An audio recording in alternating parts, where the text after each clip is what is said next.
Ikea Furnitures, how may I help you? Yes. I'm calling about this new table I ordered from you, and it doesn't match what I ordered.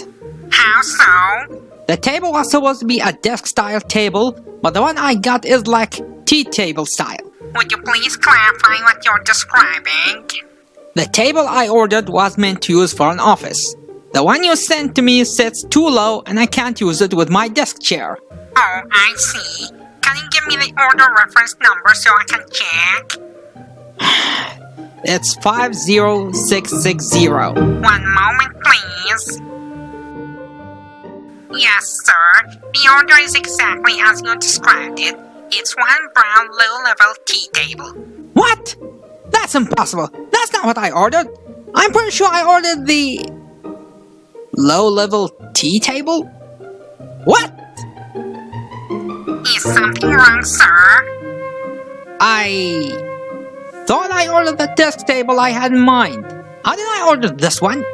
Oh, right. Because I ordered from the wrong tab. God damn it. Sir, if you feel like you made the wrong order, you can exchange it for another order. I can? As long as you did not open the box and assemble the item already. Oh. Sir? Oh, never mind. Thank you for your service.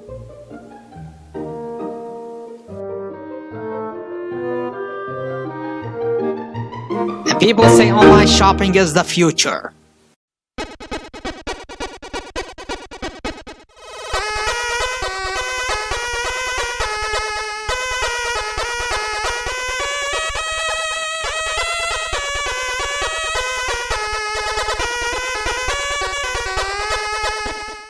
Hello everyone, Shinobi-03 here, and I'm going to live with this table.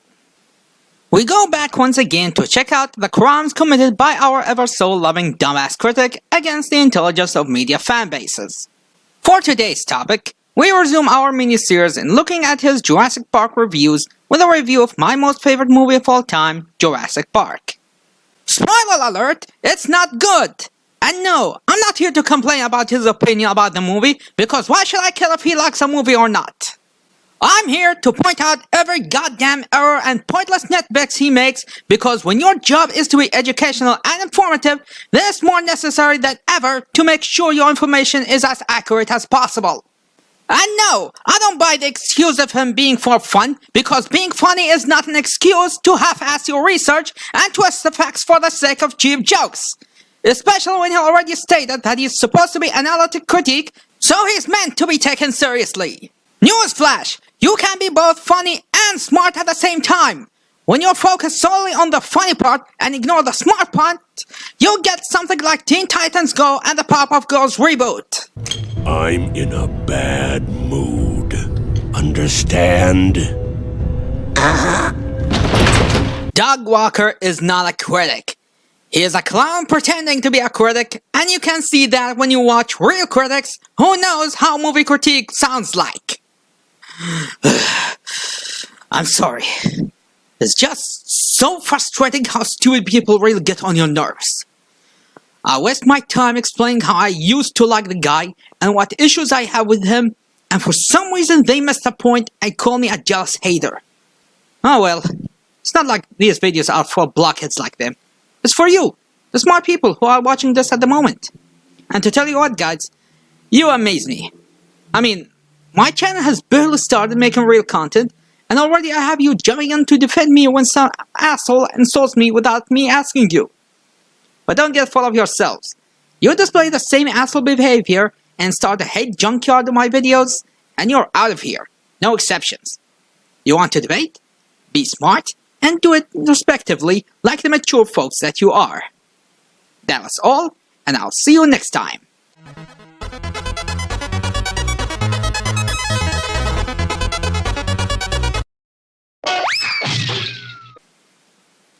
I forgot I had an episode to complain about.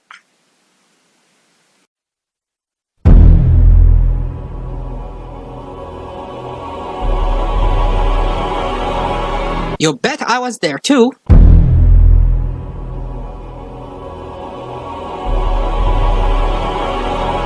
To our dismay,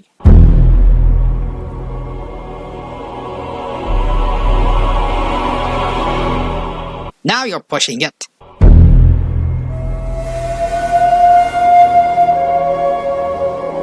Still gives me the goosebumps. Yeah! Skip! Hello, I'm the Nostalgia Critic guy. Remember it so you don't have to. Jurassic Park. I'm done! I'm done! That's it! Go on, people! The show is done! Oh yeah, I forgot. You're too smart to fall for that one again. When this film came out, people went nuts. Not only did it have groundbreaking CGI effects, but it had action-packed suspense, a sense of awe and wonder, and just seemed gigantic. So when it was re-released in 3D recently, you bet your ass I got over to the theater to relive all those awesome memories. And how did it hold up? It was awesome! Okay, he's saying nice things about the movie. What's the catch?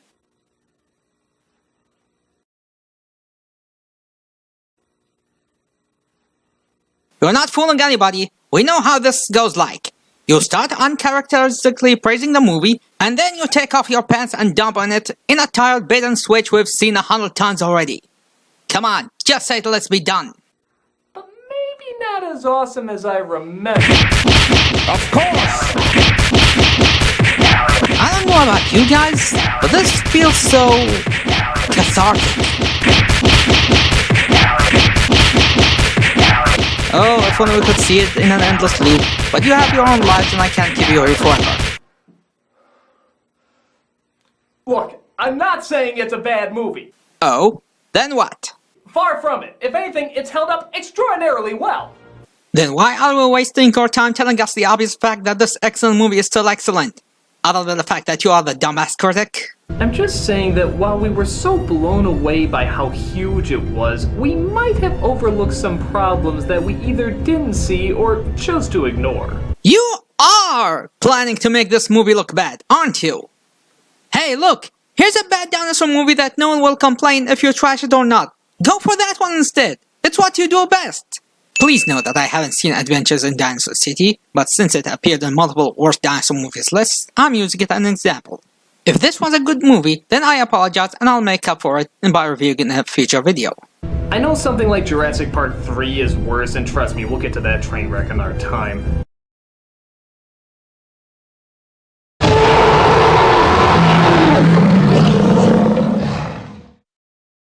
But it's still an interesting journey looking back at something that was so groundbreaking and popular without the nostalgia goggles. But you're the nostalgia critic! You're supposed to be nostalgic! Oh wait, I forgot. You're now the dumbass critic. So, let's take a look at an adventure 65 million years in the making, or 3. This is Jurassic Park. And a lazy 65 million years pun? Check. Mate. So we start out in Spielberg's favorite place to go in all of his movies, Spotlight Fetish Land. Yeah, I don't know if you've noticed, but this guy is obsessed with shining spotlights in your face as much as humanly possible. Every frame feels like a whimsical police interrogation. Okay, I asked about this on my Twitter account, and apparently, it is something he does in his movies. However, since it hasn't reached the mimetic level of something like J.J. Abrams' lens flares, I'll take it as a stupid nitpick blown out of proportions for the rest of the review, especially in this environment when it's a dark jungle night. Of course you'll need lighting to operate here. They try to transport one of the highly intelligent raptors via portal cube, when of course, something goes wrong. You know, was there really no other way to get these things into their cages? Brute force doesn't do much compared to common sense. I mean, look at the forklift. They could lift it just a little bit higher and boom, drop it in. Or tranquilizers, why not tranquilizers? Couldn't they just knock these things out and then slip them in that way? Or were the raptors too smart for that plan? First scene! You could've went till later, but no! You already pushed minor button this early on! Ooh, this is gonna get good. Okay, to be fair, when I first saw this episode, I was agreeing with him.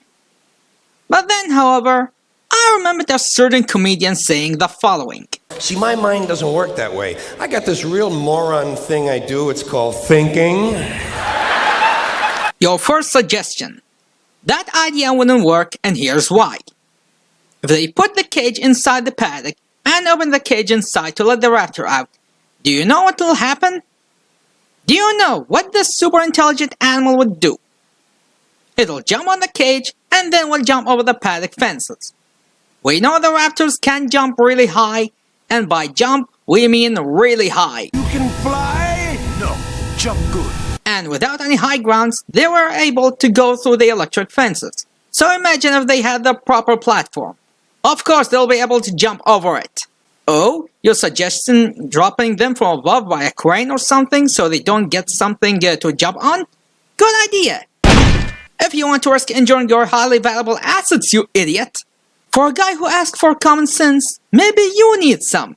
Personally, how I would solve this issue? By constructing a tunnel big enough to let the cage inside with automated doors from both sides so they allow one side to open while keeping the cage inside without the chance of endangering anybody. And lo and behold, they did that for Jurassic World. For the next suggestion, why not tranquilize the raptors? That's easy to answer. It's not as simple of a procedure as you think. Contrary to popular belief, sedating animals is not as simple as shooting a dart and expecting it to fall asleep in an instant. When an animal is shot with a sedative, they become unpredictable. They can be either as calm as a kitten or an overpowered rage beast. That's why they choose to kill Harambe to save the dumb baby neglected by his dumber parents. And when they're shot, they take time till they fall asleep. It can take from few minutes to hours, depending on the animal and the sedative it was shot with. Okay. They will have to wait 8 minutes for the sedative to take effect. Until it does, Edison's reaction could be unpredictable. I grew up watching the Discovery Channel and Animal Planet, and one of my favorite shows was The Crocodile Hunter. Steve Irwin stated in one episode that it's not safe to sedate the crocodiles he catches. Not for the hunters, but to the crocodile itself. And while I don't know the exact episode was mentioned, luckily the answer is available in one of his books, The Crocodile Hunter, The Incredible Life and Adventures of Steve and Terry. He explains that reason is due to crocodiles having a different metabolism than mammals. Crocodiles metabolizes drugs differently, and he recalls several incidents where the sedated crocodiles would never wake up. And since crocodiles are close relatives to dinosaurs, we can safely assume they have the same issue. Ooh, what's that? You say just because it applies to real-life crocodiles, that doesn't mean it should apply to the dinosaurs in these movies and no one brought that detail up at all? Oh, you're so adorable. Too bad you're talking to a guy in his nerd mode unleashed who just happened to review a movie that happened to point that thing out. He's moving again. Give him more morphine. We have no idea what his metabolism is. We'll kill him with too much. We'll put him into respiratory arrest. And what would happen later on in the same movie?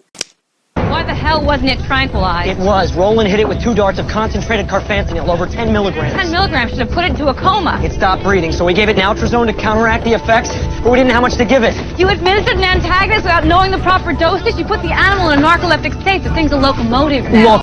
But wait, you say. What about all those hunters who tranquilized the dinosaurs in their hunt? For one thing, they're hunters. We can safely assume they're experienced enough to know how to sedate animals without killing them. 2. While we don't know the exact effect of the tranquilizers they used, we can safely assume their effect was just to numb their movement and slow them down enough to make the procedure easier, and seeing how all the dinosaurs were wide awake during the same night with not one of them sleeping through the whole stampede, I'm sticking to that assumption and I'm open to be proven wrong. But what about Jurassic World and Fallen Kingdom? They had over a decade to study the animals to figure out how to sedate them for longer periods of time and safely. And as seen in the same movie, they figured out the right dosage to let them sleep longer than last time, making it even simpler to ship them outside the island. And that's not bringing up the original novel that explains how Hammond was so stingy about his assets, he didn't even want to risk sedating them. And while we're at the subject of Fallen Kingdom, you might recall how 2 darts were not enough to sedate the Indoraptor. There was a deleted scene explaining that they needed 3 darts to fully sedate him because his metabolism was that different than regular dinosaurs. The first Indoraptor scene that was cut from the film had the beast playing with a man's skull inside of its cage, inferring that the animal had already dined on human flesh far before it was released in this movie's second act. Now, the story behind this deleted scene can be found inside of the junior novelization that has been released to accompany the film, but it's also been described by one of Fallen Kingdom's concept artists, who you can find on Instagram as Jama Drabaev. Apparently, there was supposed to be a scene where someone would ask why the Indoraptor's cage is dark, and the explanation was going to be that at one point in time, it indeed had a light, but when the light bulb went out, a technician made his way into the cage in order to replace it. That same technician never came out. We were supposed to get a line of dialogue here that told us this was how Eli Mills and the others figured out that it took 3 tranq darts to sedate the new Indoraptor, which means it would have been used as a little bit of foreshadowing to Wheatley's death, wherein he shoots 2 darts into the animal before it fakes its own defeat. Oh, by the way, I received some complaints from my Lost World video telling me that I should not bring in the original source material or deleted scenes and I should judge the movie on its own. To them I say, you're not entirely wrong. Yeah, I know that sometimes when you have a movie, then it's fine to judge them as movies. On the other hand, since this movie franchise is an adaptation of a previously established material, and some deleted scenes were cut due to time rather than rejected concepts, then I will bring them up when necessary. If Doug wasted his time binge-watching Avatar and spent the majority of his last Airbender review comparing between the two instead of judging it as a movie on its own, then I have the full right to do the same here. Otherwise you get something like Deadpool 2 and worse than that, the Thomas and the Magic Railroad episode. Shall we move on? Shoot her! Skip! So they lose one of the workers in the attack as we cut to the prettiest mullet-obsessed paleontologist to roam the Earth. Hey! Mullets are cool! They're led by Dr. Grant, played by I swear I'm not a New Zealander Sam Neill. Look at the half-moon shape. You want to have one of those? A flock of birds evading a predator. To be honest, I never noticed the accent. Must be because I have my own weird accent. And Dr. Settler, his girl... buddy.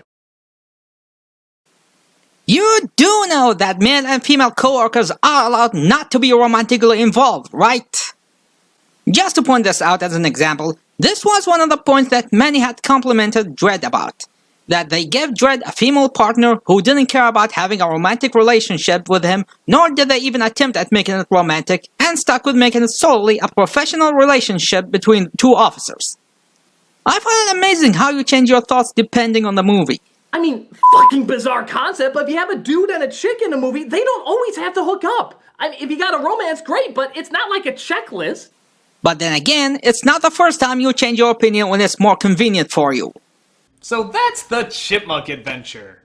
It's funny, cause Girls of Rock and Roll represents everything the movie does right, and something like Wooly Bully represents everything that the movie does wrong. Racist natives, shoehorn musical numbers, completely irrelevant to the plot and even to its own scene. But most relevant, the whole Battle of the Sexes thing never really comes to any conclusion. It's just Alvin is still bitching about it by the end of the movie. Okay, I am excited. I am so very excited. Today, we get to review the Alvin and the Chipmunks movie. Oh my god, I love this film. With its hair-raising adventures, singing new songs along with old ones, and traveling the world while escaping danger around every turn. It's strange, because I swear I reviewed this film before in a crossover. But that doesn't matter. We are looking at it today in all its glory, and I am psyched! My friends and I haven't seen this movie in years! Wait, why aren't you wearing green? I'm colorblind. Oh, well, who cares? Let's get ready for this awesome chipmunk adventure! And to make this clear, there's no issue in having different opinion as time goes on. It happens. People can look back at things and have a different retrospect than how it was the first time. The problem, however, is when you don't acknowledge that you had a different opinion before and pretend you always had that one line of thought from the beginning. Back to topic. While I do know that a lot of fans want them to be romantically involved, I personally didn't care for it. Yeah, I know there was a deleted scene of them being more intimate, but honestly, I prefer them being more professional and platonic and not romantic. Maybe that's why I wasn't that salty about Jurassic Park 3. Played by Laura Dern, who seems to always suffer from terminal mumbling. Imperfections in your skin. Mission compatible. Hey, Ellen, look at this. Small versions of Al. Unpredictability. John, they're out there. Did Did she eat an ice cream scoop of peanut butter before coming to the set? We've been through this with Jeff Goldblum already! So if Laura didn't already, you asshole! She just went through the humiliation that was the last guy! I kick him in the nuts so hard they go crawling up inside his brain for refuge. He goes down like a $2 whore. Crying and shit, telling me how he's never done nothing but love me bullshit. Well, maybe dinosaurs have more in common with present-day birds than they do with reptiles. Look at the vertebrae, full of air sacs and hollows, just like a bird. And even the word raptor means bird of prey. Raptors were very aware of this when they were naming themselves. Yes, we know. You skipped your science class and then threatened your science teacher to give you your A's at gunpoint. Stop reminding us about it. That doesn't look very scary. More like a 6-foot turkey. A turkey, huh? So he scares the little kid by showing him something he never thought he'd see on a hunt for dinosaur bones. A dinosaur bone! Ah! You want to have one of those? I don't want that. Hold on. You're skipping that raptor description scene that would foreshadows the actual behavior in the movie, even though it's also a snark bait? I mean, look at this kid's face here. You look at it, and the only thing you can think of is, what was that all about? But I guess there wasn't enough misery in it, so it wasn't comedy gold. But the work is interrupted by John Hammond. Blow me bagpipes! It's funny because the actor is Scottish! Now it's coming free!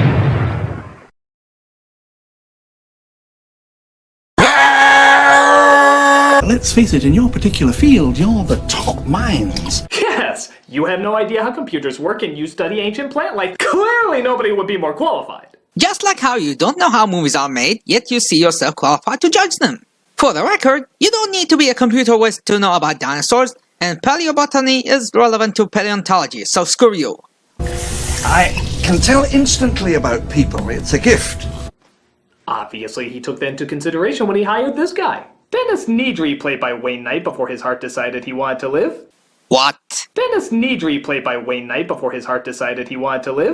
What? Dennis Nedry, played by Wayne Knight before his heart decided he wanted to live. You're serious, right? You can't be that insensitive, right? Did you just imply that you want the death of a real-life person? That's moving from dumbass territory to full-on douchebag territory. Wishing the death of a fictional character is one thing, but wishing death on a real person whose only crime is being fat? What's wrong with you? Is this a new game for you? Insult as much demographics as possible or something? You insult the autistic people, you insult the Africans, you insult the Asians, you insult women, you insult those with speech disorders, you insult the dead for crying out loud, and now you insult the fat as well? What are you, a Family Guy character? Oh, that is bullshit. And of course, there's no need to explain why death jokes on real people are bad to begin with. Because not only is it insulting to the living, but when the moment happens and the person you joked about his death does end up dead, it'll make these jokes super awkward and super uncomfortable to watch in the future. And some of you might know what I'm talking about in the next episode. Who we see is betraying John Hammond by handing over the dinosaur embryos to evil dinosaur makers, I guess. We already mentioned Bison last time, so I won't torture you with more pointless trivia about them. And you might notice one of the main problems with the first third of this movie. It focuses a great deal amount of time somehow hastily rushing a ton of exposition. Well, yeah, it's an adaptation of a novel. Novels contains a lot of exposition that's a miracle when a film adaptation is able to keep most of them. Just ask the dumb how it usually goes like. But it's alright. To account for that, they make the characters' motivations and story arcs disgustingly simple. Sometimes being simple works best. Isn't this what many complain about the DCEU? That they're trying to make their characters too complex instead of simple fun? Even down to dressing them in Care Bear colors so you can easily remember which one is which. Which one's the a-hole everyone will fall in love with until they realize he's just gonna do that one note for the rest of his life until they want to dig their brains out with a fork because he's so goddamn irritating? That's the darkly dressed evil one known as Jeff Goldblum. How dare you speak to me? Shoot him! Shoot him! Ah, dude, get your mouth off my face! I can see the yellowing in your teeth! Get out! Go. Adios. Yeah, we'll have shrimp. Get the f out! Get the f out! You're the only one with the devil on the butt! What do you want? Yeah, Goldblum, or the Wizard of Oz as I like to call him, wasn't a complete unknown before this flick, but he became a household name after it became a hit, and people fell in love with his performance. You know, I just don't think I've ever given me a chance to be me. But, of course, interestingly, at the exact same moment that I achieved what will probably prove to be my life's work, that's the moment when I started being the real me, finally. So, And at the time, it was kind of charming. People have never heard this kind of performance in a blockbuster film before. Ignore them. You don't have to prove yourself to anybody. Well, that's easy for you to say. But once we discovered that he fell in love with his performance, even more than we fell in love with his performance, to a point where he never wanted to leave that performance, we do end up asking ourselves, how the do we ever like this performance to begin with? well, I'm sorry. If we woke you up in the middle of the night, that's, if we inconvenience you, I guess we owe you an apology. I guess that's a rotten thing to do. Good luck getting this theme song. No! It's almost there, boy. Relax. The only thing we don't have is security in case a storm comes or the power goes out. But we have this guy for that. So we good. Should I? Or should I not? Oh well, Richard Attenborough's performance didn't fit Hammond's character. Don't get me wrong, his performance was great and very memorable, but I don't see it fitting to how the character was originally supposed to be. Hammond's original character was a mean-spirited Scrooge who shamelessly cuts corners and goes with the cheapest routes even if it puts everyone's lives in danger.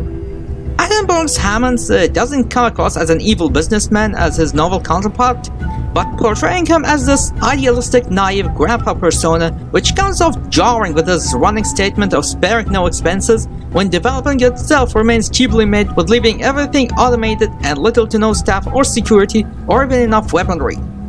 It doesn't add up when you put it in perspective, you know what I mean? So they arrive at the star attraction, Laura Dern mugs for the trailer, and we get our first look at Gertie. What's a Gertie? Uh-huh. Yeah, I don't get it either. Actually, he's referring to Gertie the dinosaur, the famous 1914 dinosaur animation. Holy shit, this animation is over 100 years old! Also, just for the heck of it, I think the comic adaptation made a better build-up to this scene, where the movie they made them drive to an open field, making you question how nobody noticed the obvious large animal in the open. In the comic, they made them drive through a thick jungle, and characters notice what looks like moving trees, and then when they reach the open, they get to know what they were seeing. They're moving in herds. They do move in herds. Really? That's the big teardropper line? Kind of random, isn't it?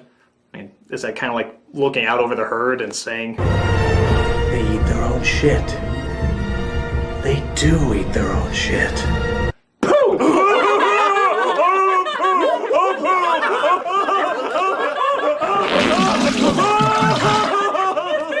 Hey, look, everybody! Pooh!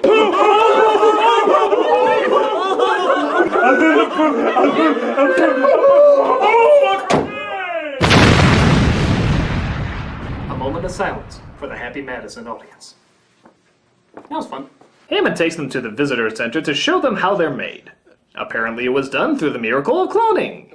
One of the many illegal processes I'm sure went into making this place a reality. Wait, cloning is illegal? Let's see. Human cloning, obviously illegal. Animal cloning for food, in some countries, yes. Oh look! Scientists are cloning the Tasmanian tiger in an attempt to de-extinct it. So no, this is not illegal. And sometimes... Oh, spotlight fetish. I don't care if I'm the only director in the world who has it. I will make you a star. You really do need to get laid. Okay, even if you were to buy this half-baked science that even Donatello would call a little suspicious, what are the chances of finding tons of mosquitoes not only millions of years old, not only have bitten every popular dinosaur to be marketed, but also all happen to get stuck in tree sap? Did they all happen to be in the same nest during the great Sapalanche of Gajillion BC?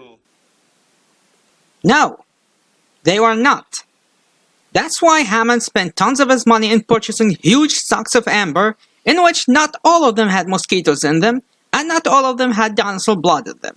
This is another reason why Hammond was so stingy about his assets, because it already cost him a fortune just to be able to bring back at least one species. Skip! We get a whimsical moment number I'm not even going to bother counting as we see one of the baby dinosaurs being born. What species is this? It's a velociraptor.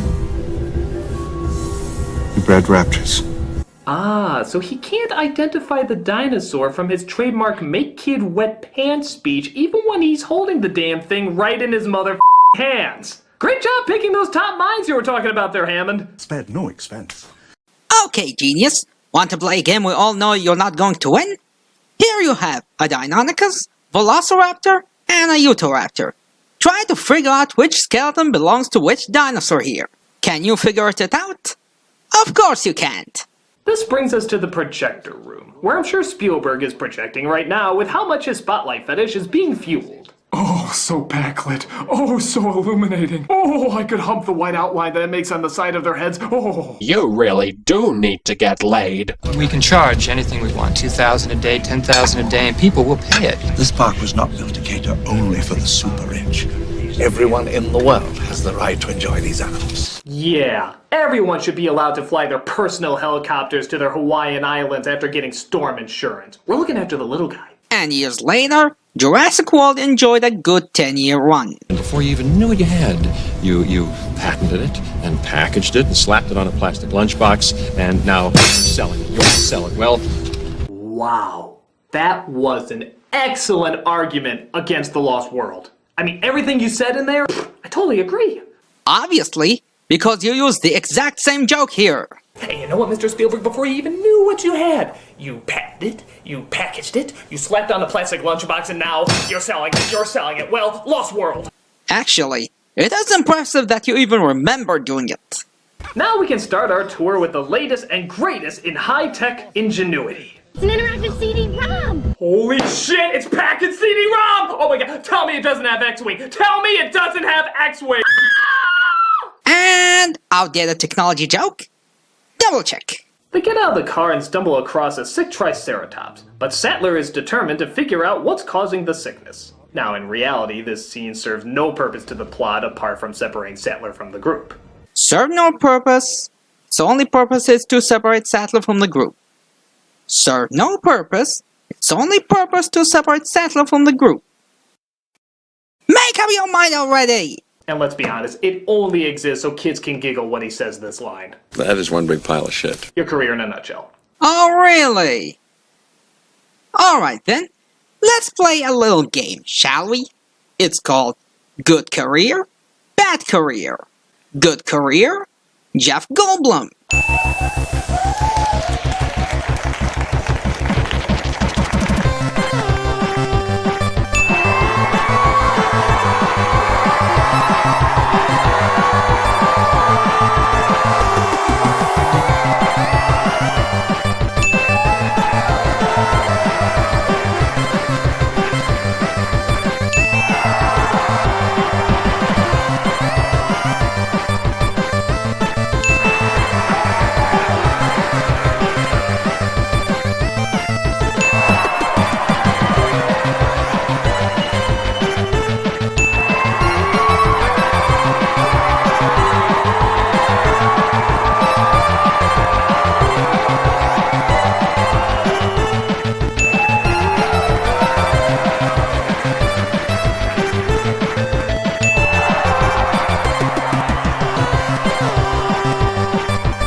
Career, Dumbass Critic.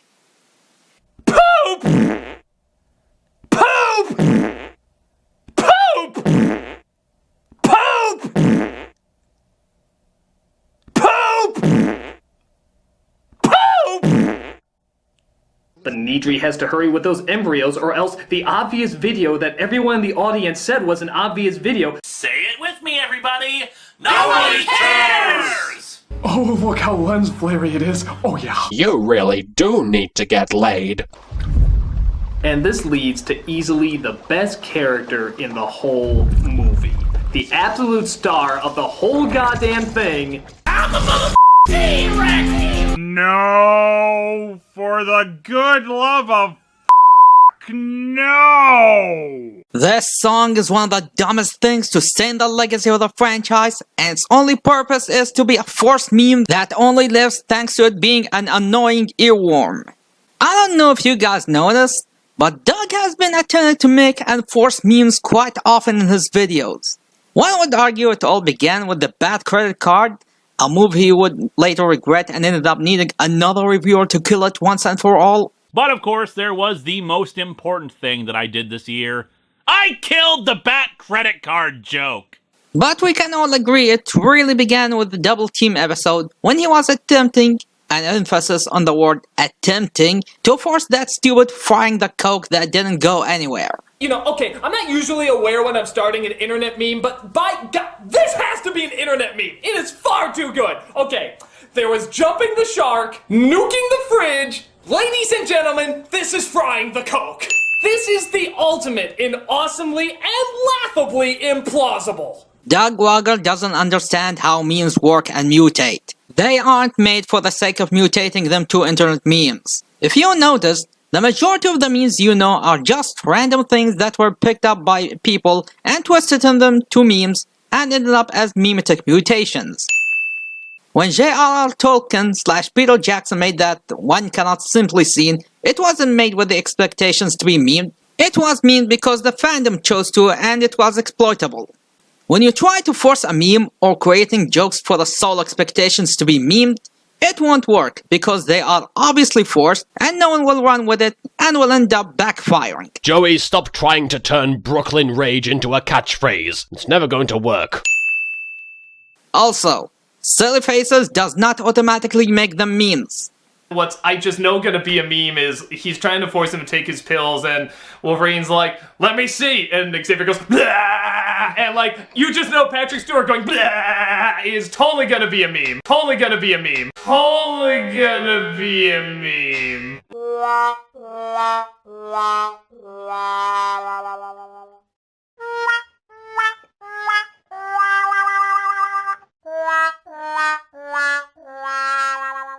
Say it with me, everybody!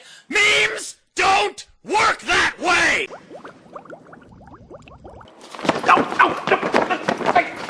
I think everything about her can be summed up in that one awesome roar. You really do need to get laid. God, I bet if you translated that roar, every single one would declare her ability of just owning this goddamn movie. Not according to this birth certificate. Ha! How can you do it with these tiny arms? That's not what I meant when I said you need more iron in your meals.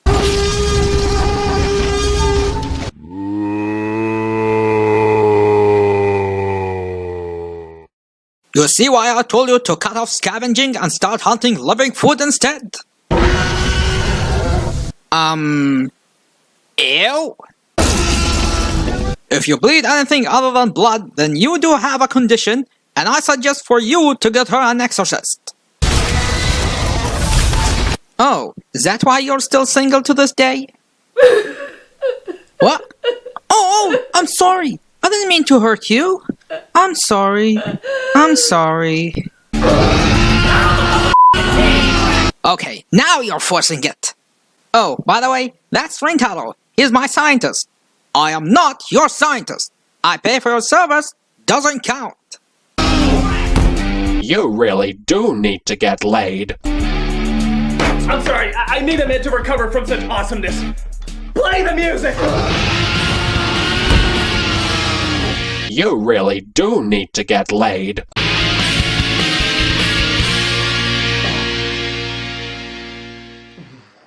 Ah!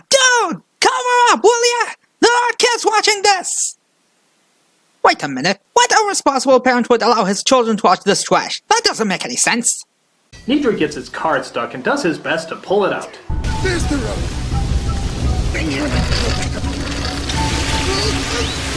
Was that a cartoon sound effect? Did Schumacher take over for 1 second of filming? Spielberg insists that it was the cable that made that sound. No, we don't buy it. But he comes across a nasty visitor. Or at least she becomes nasty when the prop guy pulls the strings. Yep, just ruined that scene forever for you. There are no strings on me. The next morning, Grant and the kids come across some friendly brachiosauruses. I have to admit, this is one of the lesser effects in the movie. I don't know, maybe because it's at a profile, but does anyone else think it looks like just a giant expensive sock puppet? No argument here. That thing is pretty much a giant sock puppet.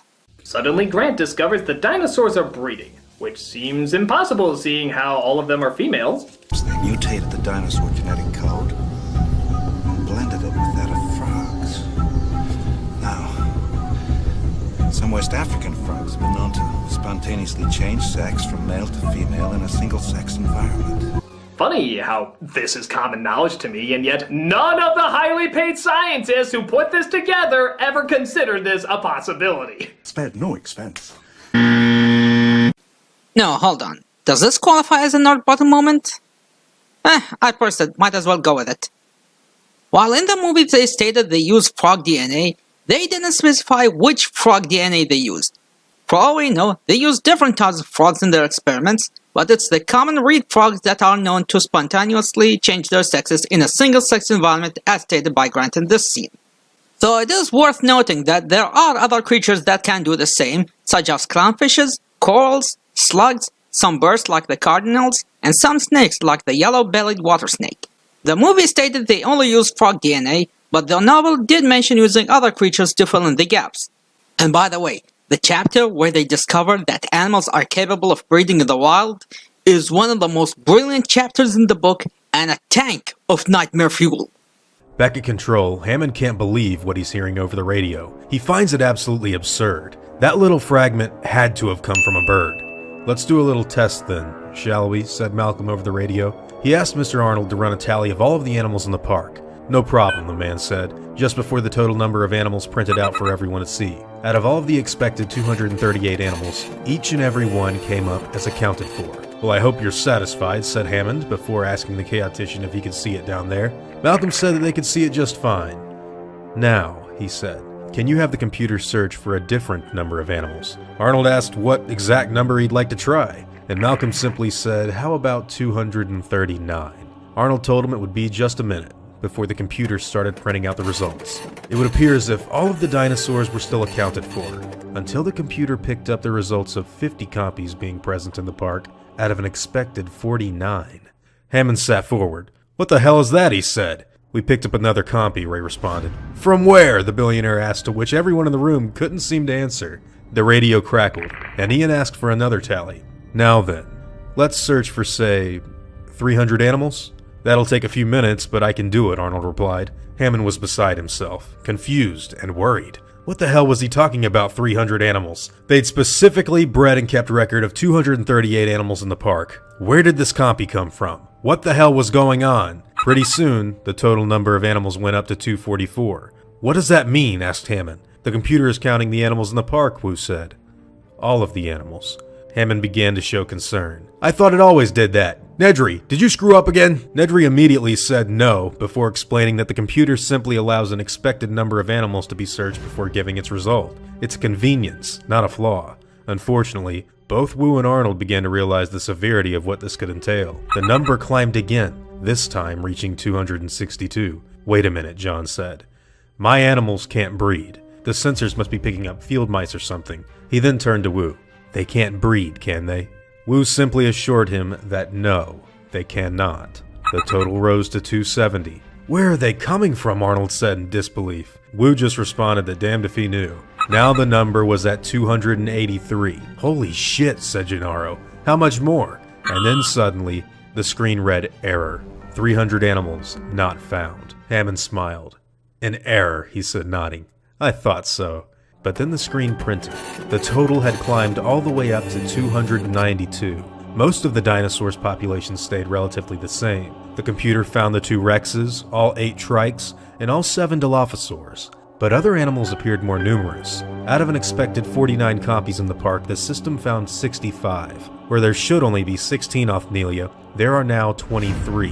1 more Maiasaur and 1 more Hypsilophodontid were found in the park than there should be. And instead of the 8 Velociraptors that were expected to be found, the computer tallied a new total of 37. Now you see the flaw in your procedures, said Malcolm over the radio. You only tracked the expected number of dinosaurs. In your worry of losing any of the animals, you encountered a different problem. You had more than the expected number. Wu and Arnold couldn't believe it, but Malcolm reassured him that this means that they are indeed breeding. At this moment, Muldoon expressed his concern. This means that there were raptors loose in the park. Hammond tried to get everyone to relax, saying that there was only a small increase in a few populations, and that there wasn't anything to worry about. But Wu couldn't believe this train of thought. Do you know what this means? He said to Hammond. Of course I do, the billionaire responded. It means you screwed up. The radio clicked once more. This time, with Grant's voice coming through to control. I think this proves that you have breeding taking place on 7 different spots on the island. But at least they did think of this possibility, a lysine contingency. Lysine contingency is intended to prevent the spread of the animals in case they ever get off the island. Dr. Wu inserted a gene that creates a single faulty enzyme in protein metabolism. The animals can't manufacture the amino acid lysine. Unless they're completely supplied with lysine by us, they slip into a coma and die. Oh great, why don't you do that? That is absolutely out of the question. Okay. In real life, the lysine contingency would be entirely pointless. The basis of this contingency plan is the dinosaurs' inability to produce the amino acid in question. However, this thing applies to all vertebrates in real life. Yes, the inability to produce a lysine is already natural and doesn't require genetic meddling. And just like how it was explained in The Lost World, the dinosaurs got their lysine from eating vegetations, and carnivores feed on these dinosaurs and they get the required lysine, just like how we get it in our daily meals. I figured out how the animals survive without lysine. I don't care. If you look at the diets of the herbivore species that are thriving, they eat mostly agama beans, soy, anything lysine rich. And the carnivores, well, they eat the herbivores. What Dr. Wu should have done is mutating one of the genes that codes the enzymes involved in lysine biosynthesis pathway. That way, they would require synthetic lysine instead of the natural one found in lysine-rich sources. Guess we can just add this to the grocery list of scenes that go nowhere in this movie. Yeah, really think about it. There's quite a few, aren't there? Hammond not showing up because his daughters get a divorce? Goldblum hitting on Sattler and her buddy finding out? Digging through dino shit? The lysine? Those weird goggles? What was the point of all those? Spared no expense. You spared purpose, though. Lots and lots of purpose. Exposition, lore building, character developing, scene build-up, foreshadowing, breathers. They're not pointless filler like your sketches that goes nowhere. But I've had it with these motherfucking dinosaurs on this motherfucking island agrees to shut down the system and restart it. Oh, why don't I just shoot all my movies at a lighthouse? I can write that in somehow. You really do need to get laid. It's on. It worked. What do you mean it worked? Everything's still off. Well, maybe the shutdown tripped the circuit breakers. All we have to do is turn them back on. Where are the breakers? Maintenance here, the other end of the compound. 3 minutes, I can have power back on the entire park. Well, now, look, just to be safe, I want everybody in the emergency bunker. Wait, did I just hear that right? You're sending the only computer guy on the island outside with the killer dinosaurs alone? Huh, can't see anything going wrong there. Something went wrong. I'm gonna go get the power back on. You can't just stroll down the road. Oh, you mean like the way you just let that guy stroll down the road? Oh yeah, the black dude can handle his own, but when the pretty white lady has to go? Pff, hell no, suit up, it's too dangerous out there. Even Hammond can't bear to see her go where they easily toss the black guy. 1.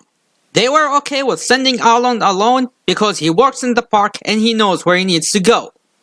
2. As far as they knew, all the dangerous loose dinosaurs were still within the park itself and not one of them were close to the visitor center. That all changes, however, when they realize that shutting down the system also shut down the power of the raptor paddock, and you can figure out the oh crap mode on their faces. It ought to be me really going. Why? Well, I'm And you're, Look, we can discuss sexism and survival situations when I get back. It is funny him confusing strength and gender, seeing how most of the things on the island trying to kill him have a vagina. Why the heck not? Strong, independent woman. She gets out okay, but Velociraptor Dundee seems to have his own problems to deal with.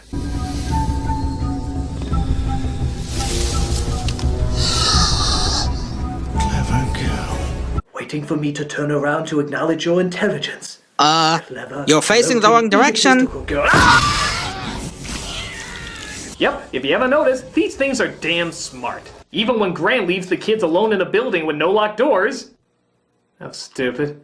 They managed to open up the doors, corner them in the kitchen, and yet somehow never managed to get these twerps. Yeah, you go on and on about how smart they are and how they can even track die-hard hunters, yet two little kids with literally no way out give them the slip? Because they're not stupid and knew that it's best for them to hide and sneak around without making any noise. They're still dealing with animals, not sentient robots. Somebody's hiding it. I can smell it. By the way, I need to correct something I said in previous episodes. Remember every time I referenced the big one as one of my favorite raptors or scenes involving the big one? Turned out that was not the big one. This raptor that opened the door, slammed into the oven, followed our heroes till the end and fought Roberta? That one is named Kim. She's the big one second on command, as seen how she gently asked her partner to back off and respect the pecking order. Her partner in the kitchen, who got locked in the freezer, is named Randy, as shown in this production plan I found recently. The big one was the one who killed Arnold and attacked Sattler in the breaker room, and the one killed by Roberta in her surprise attack. So like I said, the kids get away and meet up with Grant and Sattler, who get them to the control room to turn everything back on, including the door locks. Which was kind of stupid, hooking up everyday door locks to their computer. Should have thought that one through. Spared no expense. Oh yeah, like I explained, this is all lost in adaptation when they turned Cheapskate Hammond to Grandpa Hammond for the movie.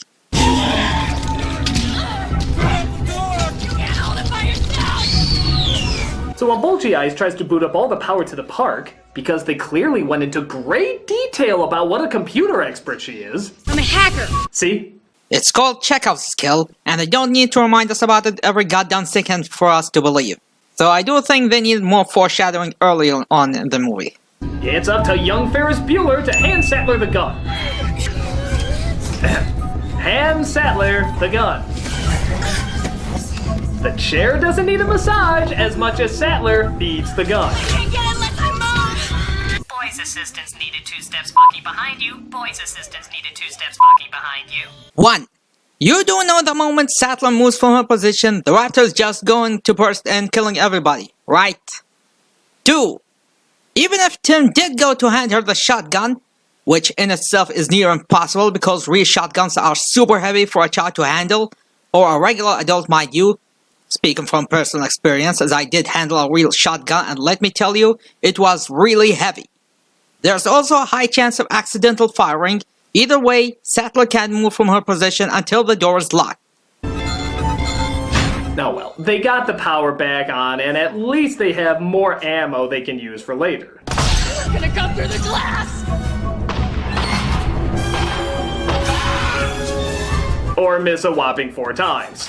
What, are the Raptors agents from the Matrix? How the hell can you miss 4 times hitting a dinosaur? Have you handled real weapons in your life? And by real weapons, I mean real weapons and not your stupid toys. It's really hard for someone like a civilian such as Grant with no experience in firearms to have accurate aiming. And while I haven't used real guns myself, I have my fair share in airsoft experience, and let me tell you, even with airsoft guns, it's really hard to hit your targets unless you have the proper aiming system you're comfortable with. For crying out loud, I'm not American and I know how guns work. How could you call yourself a real American and not know how guns work? You bring shame to your country. Critic? Yeah? Get in the corner. Okay. To be fair, that shotgun is Italian. Oh, and let's not forget how Grant idiotically wasted his ammo shooting at the glass instead of the raptor herself. You see this giant shell?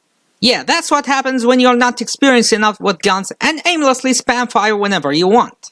There's a good reason why the Spaz 12 got discontinued, you know. Oh yeah, this model?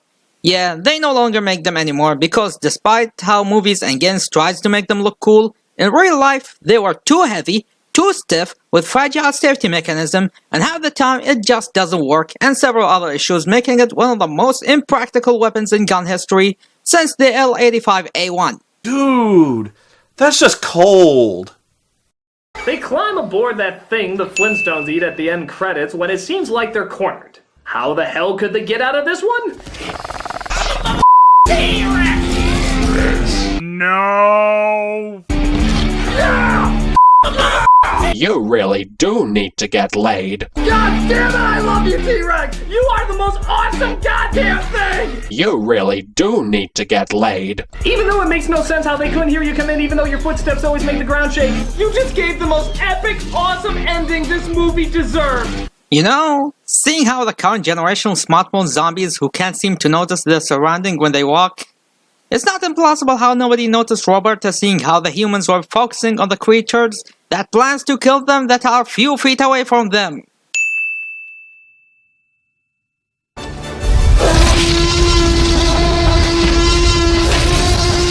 All she needs is a mic drop. I swear, that's the only thing missing. She owns everything that ever existed. She just needs a mic drop.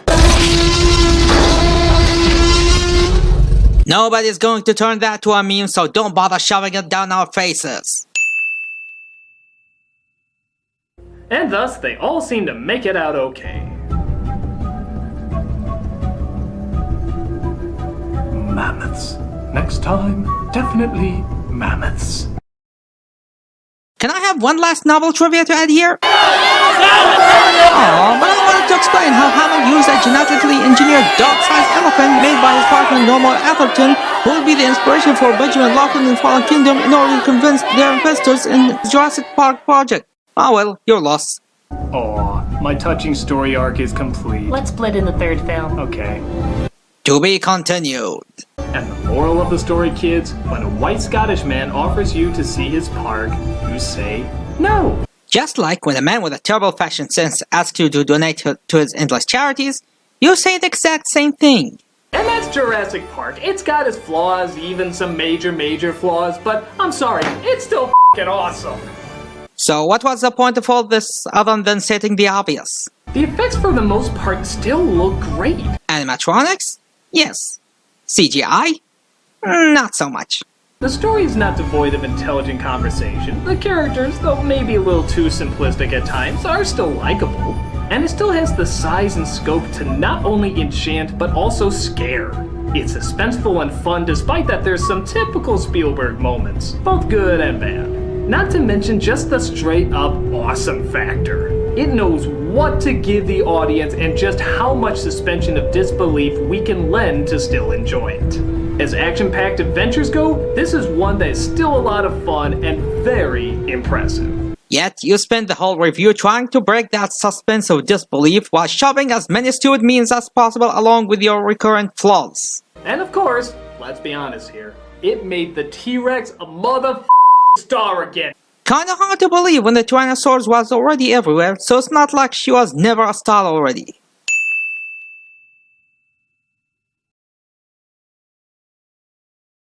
This was yet another painful one to sit through. The same issues keeps happening. Lack of research, lack of brain processing, lack of respect to real-life people, lack of respect to the audience's intelligence, drawn-out sketches that adds nothing of value, and forced memes no one wants them around. We know this is an excellent movie and it still holds up in popular culture, so really, it's just a waste of time telling us what we already know. It's obvious, this was made just because Jurassic Park was trending at the time, and he wanted to be this brilliant thing that wants to act like he's the only one who sees the light while everybody else is in the dark. Hey, guess what? We already know that. We already know that no movie is perfect. There's no such thing as a perfect movie.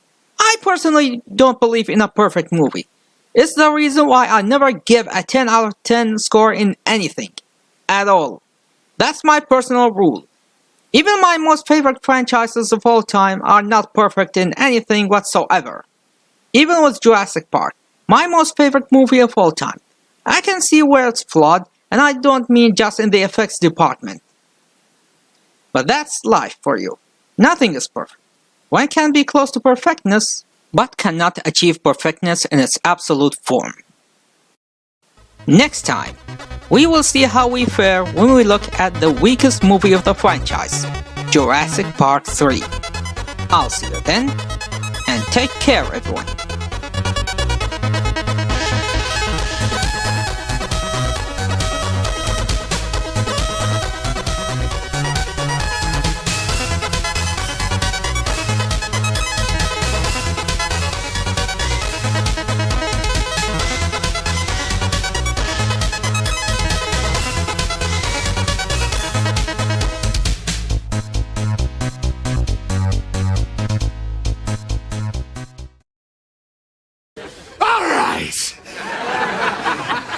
But hear me and hear me well.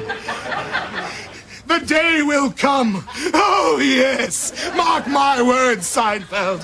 Your day of reckoning is coming when an evil wind will blow through your little play world and wipe that smug smile off your face. And I'll be there in all my glory, watching as it all comes crumbling down.